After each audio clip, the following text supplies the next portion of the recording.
all these progressive, open-minded, leftist people, they'll embrace all these different religions until it comes to Christianity.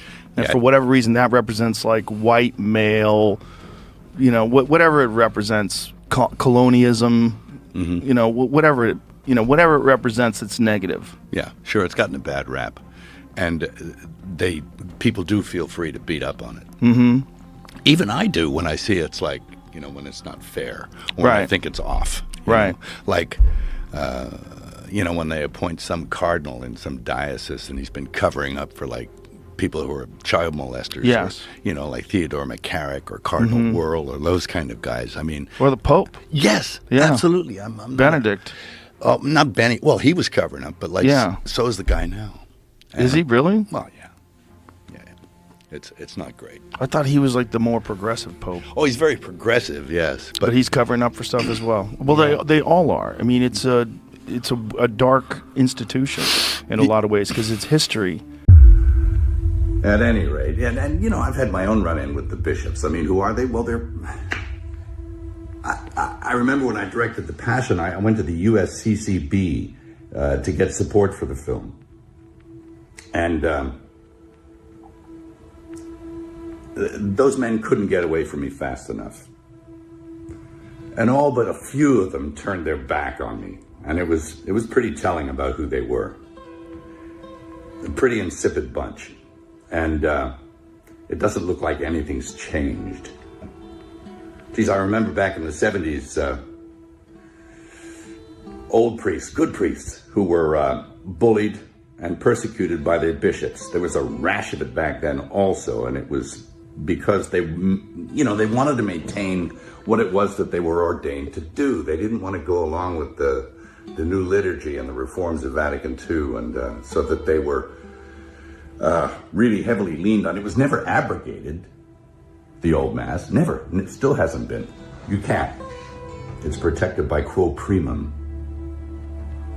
But they were bullied and badgered and put in insane asylums, and it was pretty sad to watch. And this kind of thing is now happening again. So, and how are we supposed to know the good guys from the bad guys? Well, we were given a standard by which to judge them. By their fruits, you'll know them. By their fruits. Anybody seen any good fruit lately? Yeah.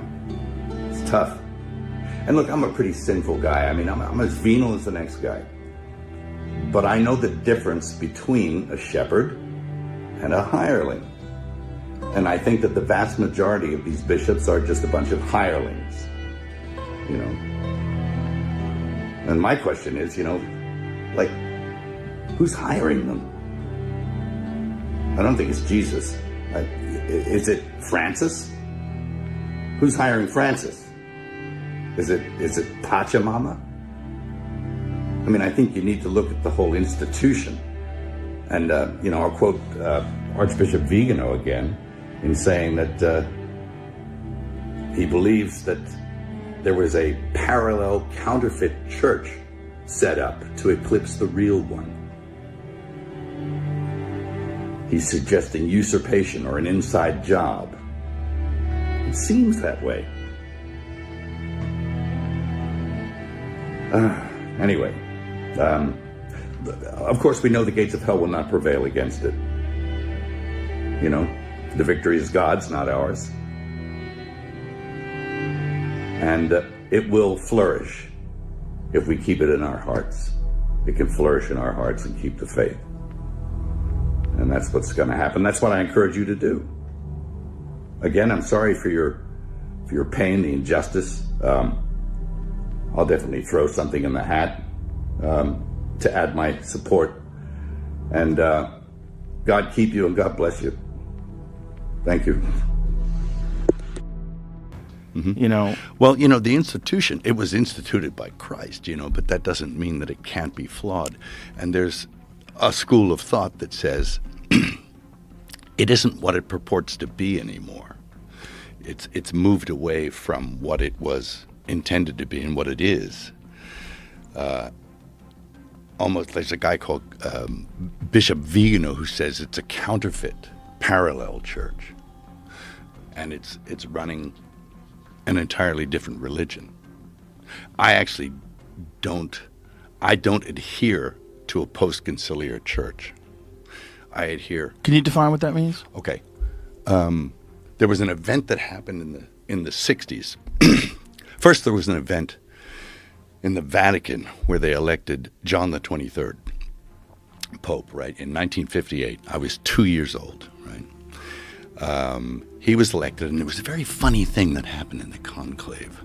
You know, usually there's white and black smoke that goes out of the chimneys to tell you, we have a pope, you know, habemus papam, you know.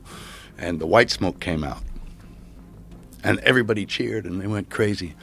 And then about a half an hour later, black smoke came out. That never in history has that happened, that the white smoke came out, and then the black smoke came So out. white smoke means we found a new pope. Black smoke means no pope. That's right. They'd have votes, or there'd be one reason or another. They'd have a round in the conclave, and black smoke would come out many times maybe. Maybe it would take 2 weeks. But never was it known that white smoke came out, then black smoke came out. So what was the scenario? That somebody was elected, and that maybe something else happened, and he was pushed aside and someone else was put in. So it was Power struggle. some kind of power struggle. And, of course, the man who came out was a man called Angelo Roncalli, and he was John the 23rd. Now, it's interesting to note that never had a pope taken the name of another pope ever before in history. But this man took the name of a known anti-pope from the 15th century that Cosimo de' Medici put in there as his own man. I'll get you in the chair, and then everything will be rosy. You know, everything will go good for business, you know, whatever he was putting him in there for, some corrupt reason. But and there have been corrupt men in that place before. I mean, there's Alexander VI and Julius II and Sixtus IV. I mean, some of these guys are, you know, they're not saints. So he took the name of a known anti-pope from the 5th century who actually said, yes, I'm an anti-pope. Sorry, I'm not the right guy, because there was more than one, and he confessed to being, and he wanted to, you know, square things with the Almighty, I guess, so he confessed to being an anti-pope. And so he took the same name as that guy, John the 23rd. So it's interesting, don't you think? I mean, why would he do that? Well, whenever you have that kind of power, like I'm sure you've been to the Vatican, right? Yeah. It's stunning. Yes, it's huge. It's so crazy. When you're walking around, you see just the massive, just the dollar value in the art that they possess. Yeah. It's insane. It's crazy. Yeah. And, you know, it's a very small country. It's a country. Yeah, it's a country inside of a small city. Yeah. Because Rome's not the biggest city. No. And then it's got a country inside the city Yeah. with walls around it. Sure. And you can't extradite people. Yeah. Pretty weird. How convenient. Yeah. Even Ratzinger, he didn't drive from the Vatican to the other place. He flew. Ooh. And it was only a little while, because who knows why. I don't know. Well, he was wanted. Yes. Yeah, I mean, he had done, one of the things that he had done was he had moved a priest that had molested 100 kids, and he moved him to some new place where he molested deaf kids. Yeah. Yeah. Boy. Yeah. Yeah. I know. That's the dirtiest, most evil practice that the Catholic Church has been accused of. I think so, and many institutions as well. Yeah. But that is a very bad one, and I think it's all part and parcel of the same corruption that crept in. And when you asked what's the difference between pre-Vatican II, so Vatican II happened, and of course they took the church and they reformed it, and they changed things in it, and it didn't necessarily agree with everything that went before it. And up to that point, yeah, you could find it agreed with itself, but all of a sudden, you got something else. To the point where now, I mean, we got a pope that brought a South American idol into the church to worship. Really? He did. The Pachamama. He brought the South American, and he got. I don't know what that is. It's kind of like a South American god, Pachamama. Why would he do that? Good question. But he did. Did he have an explanation for why he did it? Yeah, it's kind of a weasel-worded thing of like, oh, all religions are just as good as one another. But, you know, if that's his contention... He shouldn't be the Pope. No. I mean, how can you be the Pope if you say all religions are just as good? Yeah, we all worship, you know. So, yeah, there's the Pachamama. There you go. So he brought that in. Yeah, into the Vatican. Then the hierarchy even worshipped. They had a ceremony around it outside. What? So, well, that constitutes apostasy. Yeah. That's an apostasy move, all right? Worshipping false gods. Yeah. That's number one on the Mosaic hit list. You know? Moses goes up on the mountain. He comes back down. People are worshiping a golden calf. Yeah. You know, it's that. Yeah. So you can't do that. And for me, that's a departure from... you know, that's called apostasy. Right. That's a falling away from it. And the very nature of apostasy means that you have to be part of it to fall away from it. Mm-hmm. So it's an inside job. Oh. So what do you think there's a motive behind these things? And I went up the wall, and there was like 8 inches of air under my heels. And I was up the wall. And I was like, whoa, and I came back down, and it freaked me out. And I was so freaked out, I went to a priest. I said, is this guy demonic or something? Because he's lifting me off the wall. Sometimes the most mind-bending stories come from the most unexpected places. When Mel Gibson sat down with Joe Rogan, nobody could have predicted the bombshell he was about to drop. Let me take you back to that moment when Mel Gibson started describing his encounter with the mysterious Qigong master. I used to have a Qigong master. This is what kind of blows my mind about medicine and about ancient stuff. Mm-hmm. This guy is from Shanghai. He didn't speak much English, right? A little bit. His wife would translate for him. And he'd come in and he could like point at you, right, from this far away, and you'd feel it. But like feel it like to the as palpable as someone pushing you around. It's like, ugh, ugh. Really? Yeah. I'm not kidding. This master, who we now know was John Chang, is the last known master of the Mopai tradition, an ancient Chinese practice that dates back thousands of years. We're talking about a lineage that's been kept secret, passed down from master to student, generation after generation. Chang became famous after appearing in a documentary called Ring of Fire, where he demonstrated abilities that left scientists scratching their heads. For our sound recordist, it was also a shocker.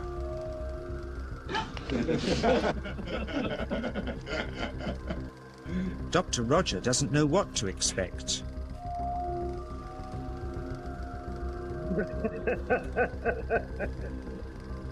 Now, what's truly mind-blowing is what happened when Mel Gibson actually met this mysterious Qi master. According to Gibson's account on Rogan, he was experiencing severe back pain at the time. When he entered the room, he found this unassuming elderly man sitting there quietly. What happened next defies conventional explanation. The Qi master didn't touch Gibson at all. He simply held his hands about 3 feet away from Mel's body. Without any physical contact, he could not only push Mel, but even lift him from the ground. What you are about to see defies everything you thought you knew about the limits of human ability. He could like point at you, right, from this far away, and you'd feel it. But like feel it like to the as palpable as someone pushing you around. It's like, ugh, ugh. Really? Yeah. It was really weird. He one time he was working on me, and he was working on my liver. He said, "Your liver's blocked," because he looks at you, and if you look at him, he looks away. And his wife engages you while he checks you out. And then he gives you a little body map, and he puts X's all over it. And you go, yeah, that's right. I got a pain here and a thing there. And he knows where everything is. He knows exactly what's going on. Did you ask him is he seeing your aura? Like, what is he seeing? Everything. He sees everything. He was an allopathic doctor first. He went to medical school. He could write your prescription. He could do all that stuff. He was a doctor. And then he saw a Qigong master, this old guy, and people were lining up getting cured, and he thought, that's really interesting. And he learned that on top of being an allopathic doctor.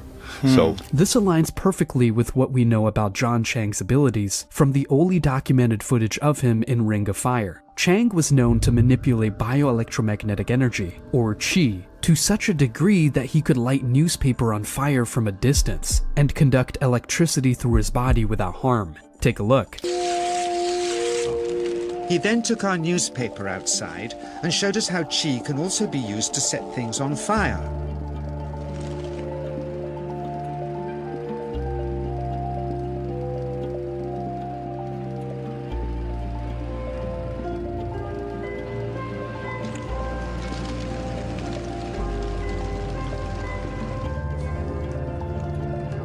When he heard we'd shown this footage in public, he was very upset and refused all our future efforts to contact him again.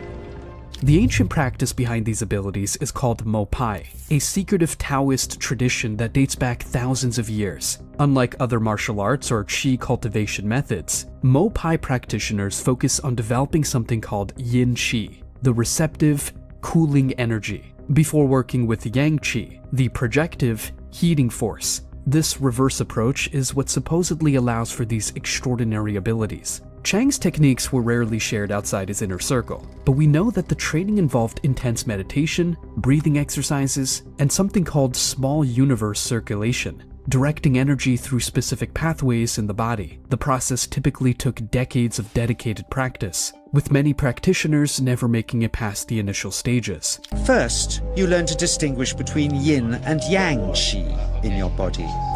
Then how to pool it in your navel chakra. Then how to project it, he says. And it's the proportionate mixture between yin and yang which accounts for different effects, like pulling or pushing objects or igniting them.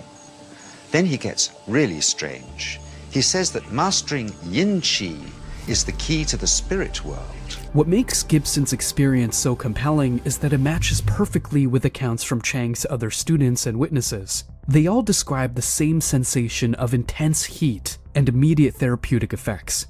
And remember, this is Mel Gibson we're talking about, not exactly someone known for buying into New Age nonsense or easily being fooled. But this was just the beginning of Gibson's experience with the Qi Master. What happened next would challenge everything we think we know about human capabilities. One day he's at me on my back and he's pushing and I can feel my back and I'm at the wall and there's a poster of a film on the wall, you know, my office, and I'm looking at it and I can see him in the background and he's like down like this, like like kung fu, pointing rays of energy at me. And he hit me, he started yelling at my organ, at my liver, like, get out, you know, whatever. And I went up the wall and there was like 8 inches of air under my heels. And I was up the wall and I was like, whoa, and I came back down and it freaked me out. This isn't your typical meditation practice or energy work. We're talking about a lineage that's been kept secret for thousands of years, passed down from master to student in the most selective way imaginable. Mopai consists of 72 levels of training. Most practitioners never make it past the first few levels. Chang himself was said to be at level 37, and look at what he could do. The training involves intensive meditation, breathing techniques, and something called embryonic breathing, where you learn to circulate energy through specific pathways in your body. At the higher levels, practitioners can reportedly manipulate bioelectricity, heal others, and even influence physical matter. What Gibson described, that intense heat and energy coursing through his body, that's exactly what Mopai masters are said to be capable of. So, Level 1 focuses on cultivating what they call yin qi, the cold, receptive energy of the body. This takes anywhere from 6 to 18 months of dedicated practice. Students spend hours in meditation, learning to feel and direct this subtle force. It's like learning to feel a completely new sense that you never knew existed. But here's where it gets really interesting. Level 2 is all about yang qi, the hot, explosive energy. This is where practitioners start developing abilities that seem impossible. We're talking about generating enough bioelectricity to light bulbs or heal injuries. It was nothing like any acupuncture I'd ever had. I was getting really powerful electric shocks and couldn't control my movements at all. Yin yang, positive and negative, you know. And my positive from here and my negative from here. And we meet together, is can get like electricity. And is this because you're special? You have a special sort of It's meditation every day. It's meditation that does it. Meditation every day. Like you can touch me, like this. It's nothing, okay? It's my burn. It's like this. For our sound recordist, it was also a shocker.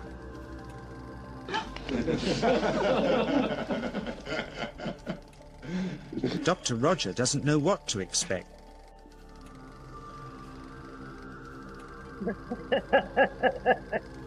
Level 3? That's where things become almost mythical. Chang explained that at this level, practitioners learn to combine yin and yang energies in perfect harmony. This creates what's called Shen, a force so powerful it defies our current understanding of physics. Only a handful of people throughout history have ever reached this level. DJ says it isn't electricity, it's chi.